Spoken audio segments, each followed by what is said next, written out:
Hello everybody! Today I'm using the Darcie's stamp set here for the booze, which I thought was absolutely adorable. So I've stamped out both of the images multiple times. I will be die cutting these images using my brother's Scan and Cut 2. I thought I'd start out coloring the little ghost in the beer mug, and I chose some golden browns to color the beer inside the mug. So you can see the colors to the left hand side of the screen. I'm going to be using a combination of my Spectrum Noir alcohol markers and my Copic markers today for the coloring. I did put a little bit of the lightest color in the beer foam just so that it would give it a little bit of color. And then I'm using some light grays for the glass of the beer mug. And the ghost, to make it a little different from the beer mug, I thought I would use a light blue color for its coloring, just because I didn't want to use the gray as I thought the image would get really washed out. So very little coloring on the ghost itself, but just enough to give it some nice color and dimension. I moved on to the witch, who is sitting in a martini glass, which I think is hilarious.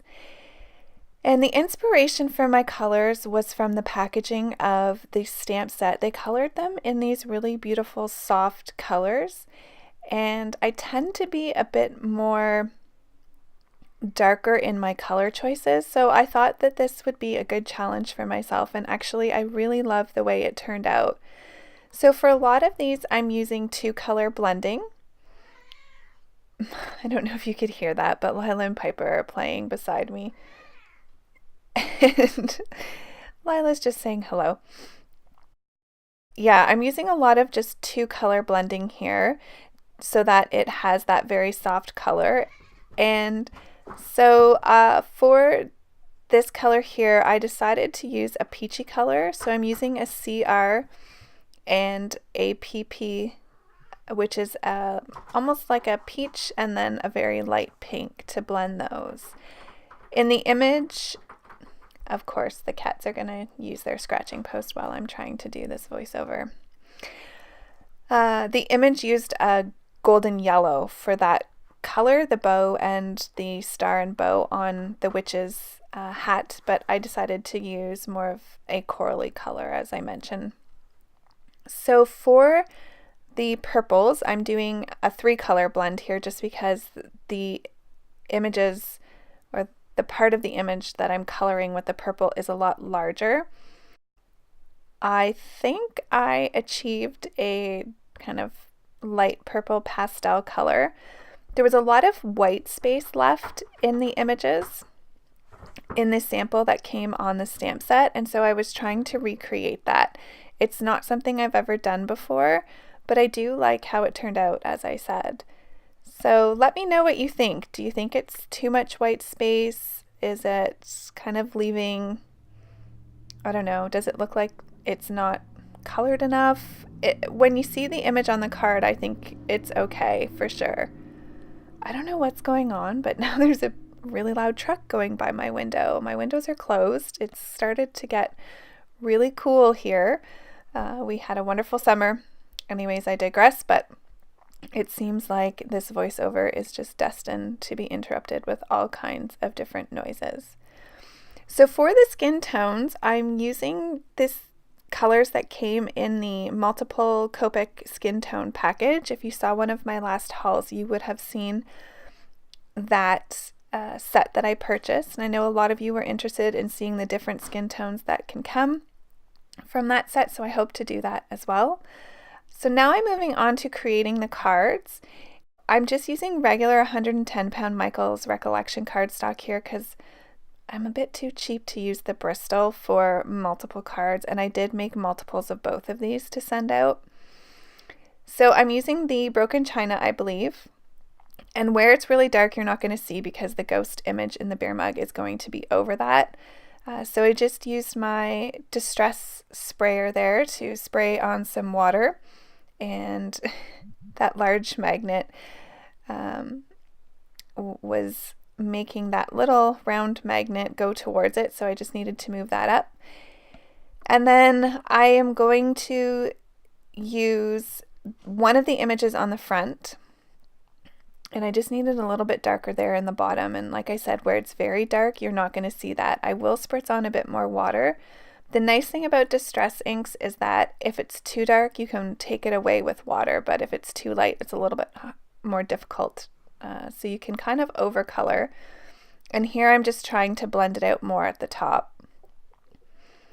So I'm going to stamp the sentiment just here for the boos on the top, and then you'll see later on the inside the sentiment reads, "Let's get sheet, SHEET, faced," which, yes, these are more adult-like cards, but I thought it was absolutely hilarious.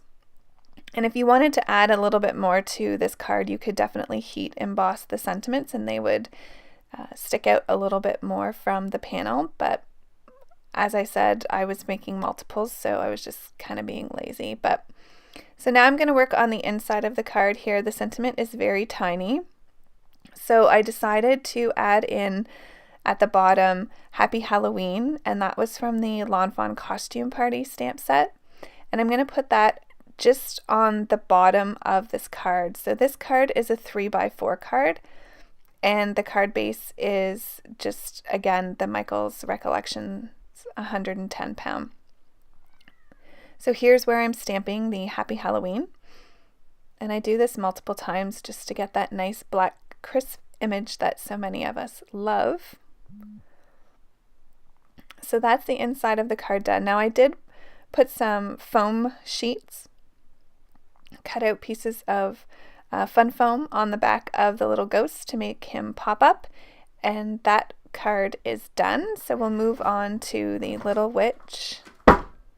Oh my goodness, I'm not sure what is going on with Lila and Piper this morning, but Lila just ran into, we have a little cubby hole in the side of my bedroom, and I'm actually doing this voiceover in the comfiness of my bed, and she's gone into that closet. It's where we keep all our suitcases.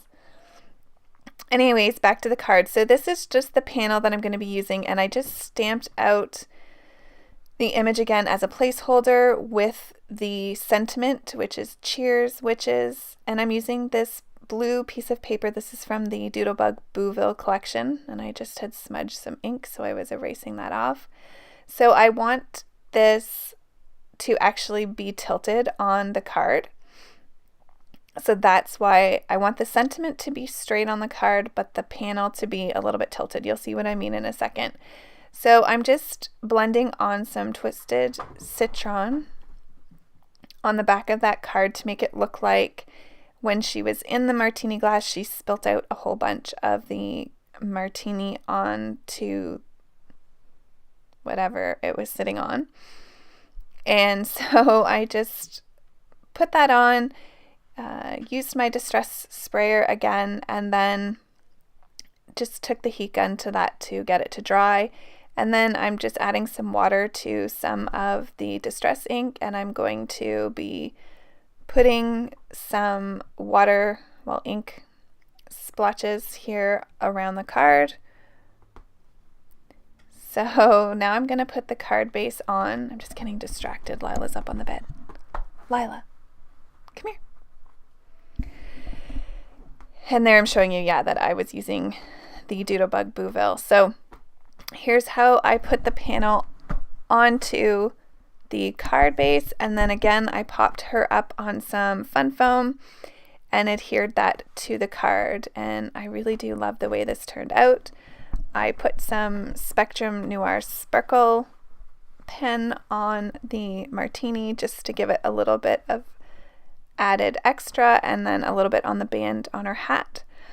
So there's 2 cards using the Here for the Booze stamp set from Darcie's, and I hope you guys enjoyed, and I'll see you really soon in the next video.